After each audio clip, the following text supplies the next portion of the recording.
أعوذ بالله من الشيطان الرجيم بسم الله الرحمن الرحيم رب اشرح لي صدري ويسر لي أمري واحلل عقدة من لساني يفقهوا قولي آمين يا رب العالمين.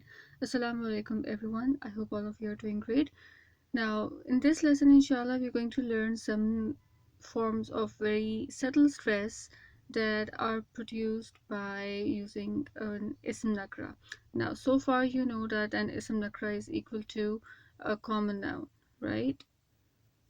Okay. So ism nakra is like a common noun. For example, if I say a book, so with due to the presence of this article I can say that it is ism nakra. Okay, it's a common noun. All right.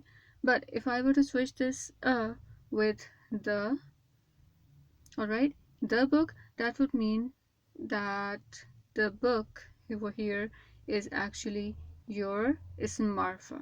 Okay, now I'm not getting into the terminologies in English, that definite and indefinite, forget about those things, nobody remembers those things, so don't bother. Simply remember marfa and nakra. Okay, so due to the presence of this article the, which in Arabic is represented by al, you can see that the ism nakra has been converted into ism marfa. Okay, now I told you that ism marfa, or this al, whenever an ism is made of bilam or attached with al, a certain kind of exclusivity and specificity is added to it. Okay, so and then obviously you have to elaborate on that point, that what makes it so specific or exclusive. Okay, that is not the case in ism nakra. Okay, if you say a book, it's just a default way of saying it. Okay, however, when it comes to ism nakra, there are certain points that we fail to observe in daily life, but they do exist, and they exist in English as well as in Arabic. Okay, and in this lesson we're going to see certain other usages of ism nakra that also impart a subtle stress to the statement. Okay, and that's what we're going to observe in this lesson for English as well as in for Arabic. So before beginning the lesson, let's ask Allah subhanahu wa ta'ala for his help to make it easy for us to teach as well as to understand. So Rabbi Yasser wa la tu'assir wa tamim bil khair. Amir Rabbil Alameen. Alright, so I have a couple of sentences in English, okay, for the analogy of course, and you can see that they are sentences of more or less daily life. Okay, for example, if you say what a great day, now you would never say what the great day, would you? Nope, you won't. That would be incorrect. You would always say what a great day. And well, as you can see here, we have our common noun. Okay, so well, you got it. Ism nakra is right there in front of you, and you can see that a subtle stress has been put in the greatness of that day, or in the positive aspect of that day, that somehow that day was great. Okay, what a great day. Similarly, if you were to say what a horrible day, okay, once again it's a horrible day, not the horrible day. Okay, that's what I was trying to make it obvious to you guys. Okay, next, an important discovery has been made. You would never say the important discovery has been made unless you want to elaborate on it further. Okay, and once again you would have to reconstruct a sentence to make it sound proper. Okay, so an important discovery has been made. By using the article an, you have imparted a subtle stress to the importance of the discovery. Okay, let's see here. You are just a tiny little earthling. Okay, now you're just a tiny little earthling. You would never say you're just the tiny little earthling unless you want to elaborate on it.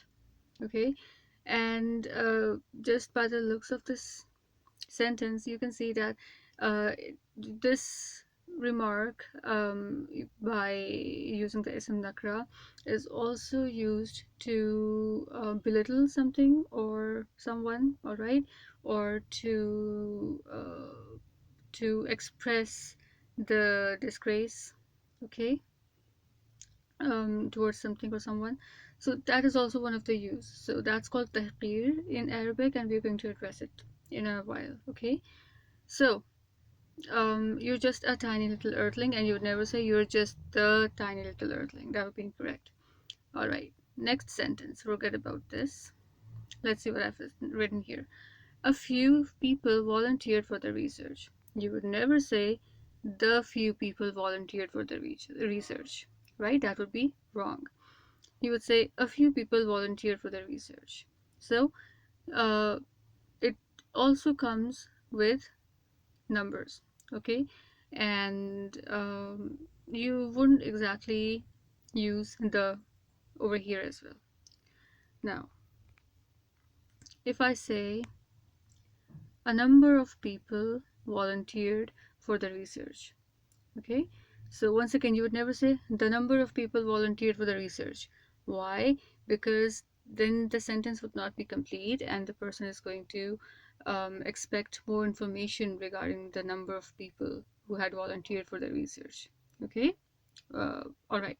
Now, if you notice, both of these situations where I've used few and number of, both of these situations impart a subtle stress to the sentence.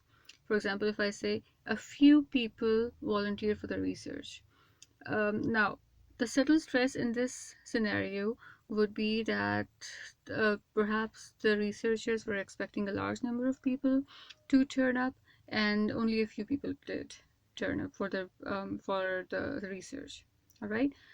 However, if you say a number of people volunteered for the research, did you notice how I had to put a little bit of stress to the word number?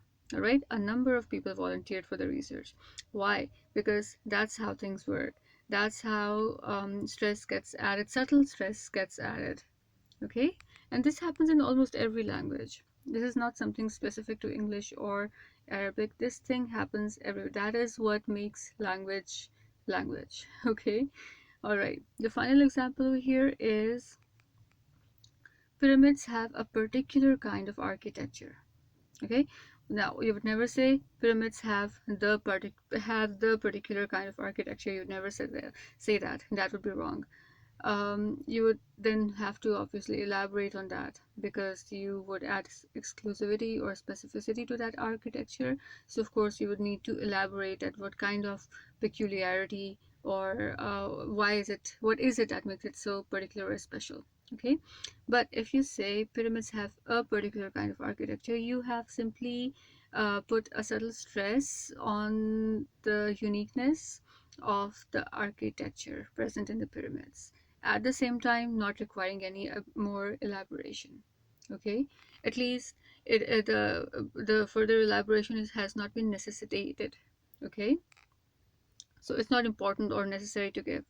So that's what we have for the English analogy, and I hope that the basic concept is clear, and all of these examples are from the daily life usage, so of course you can all relate to these, inshallah.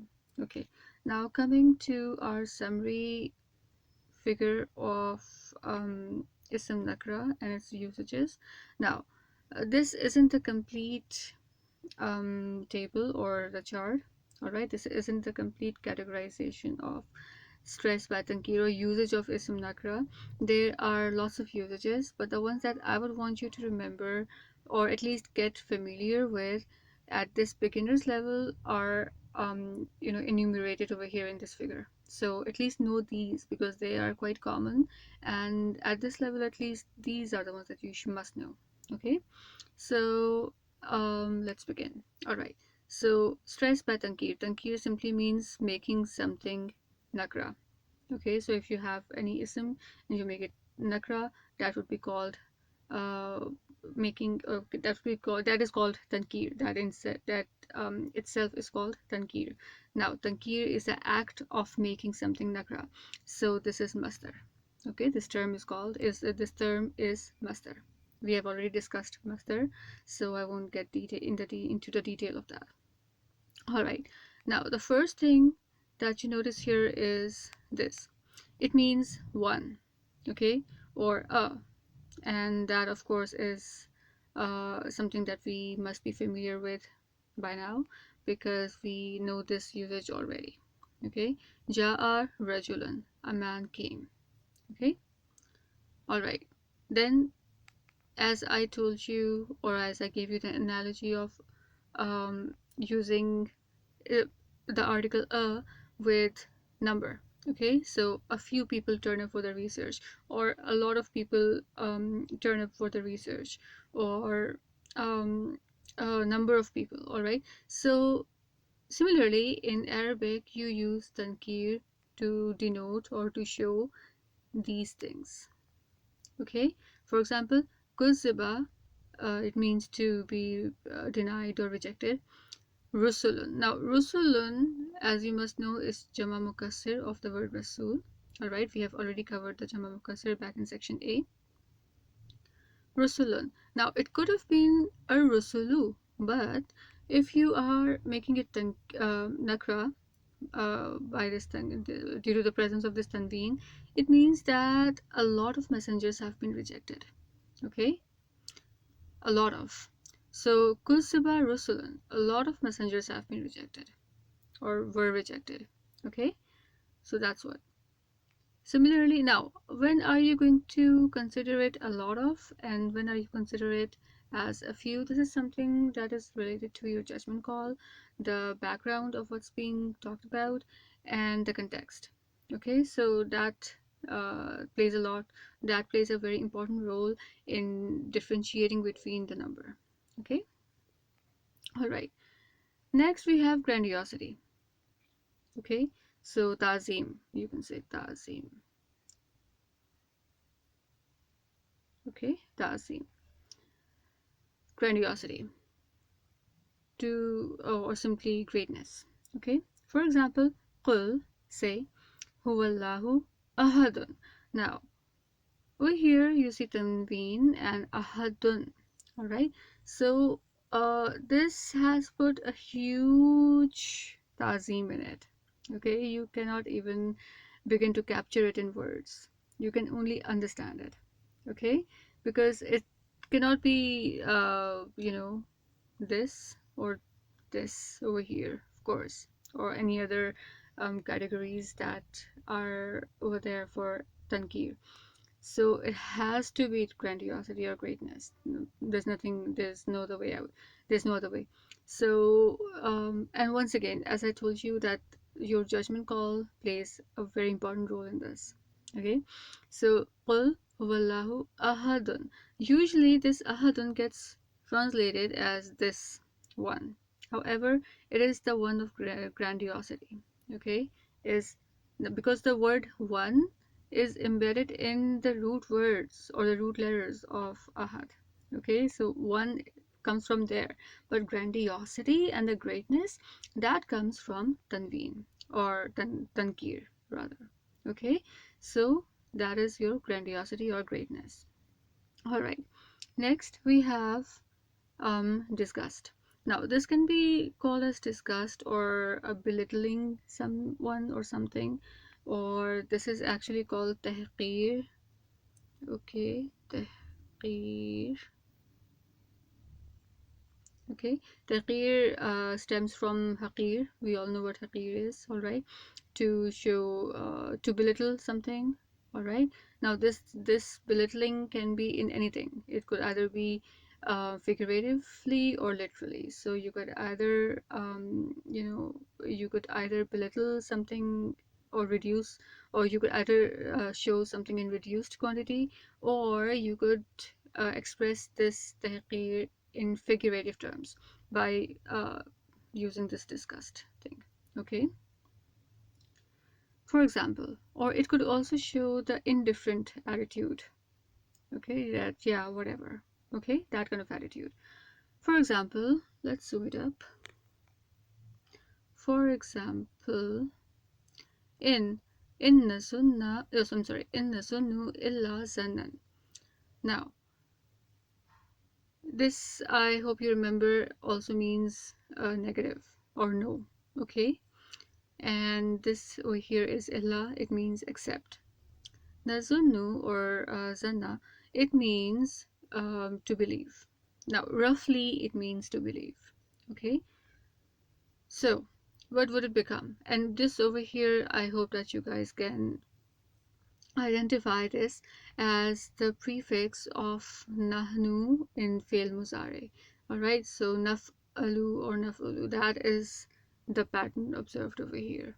Okay, that is your this is the nahnu version of fi'l muzari. Okay, alright, now, so what does it mean? It means we don't believe except the belief now, or accept a belief. So what is being said or conveyed is that except for a little bit of it, we don't believe anything. Okay, so we don't believe except for a minute bit of it. Illa zannan. All right, inna zunnu illa zannan. That's how you're going to that's how it should sound in your head. Okay, that we are not convinced, only the indifferent or whatever attitude, that yeah, okay, whatever. So we don't believe it entirely, but only a bit of it. Okay, so this only a bit of it comes from this tanween, from this tankir. Okay, I hope you have understood it. All right, now the final type of stress given by Tankir is that I would want you to know at this stage at least, is that it gives you the impression of a particular type of something.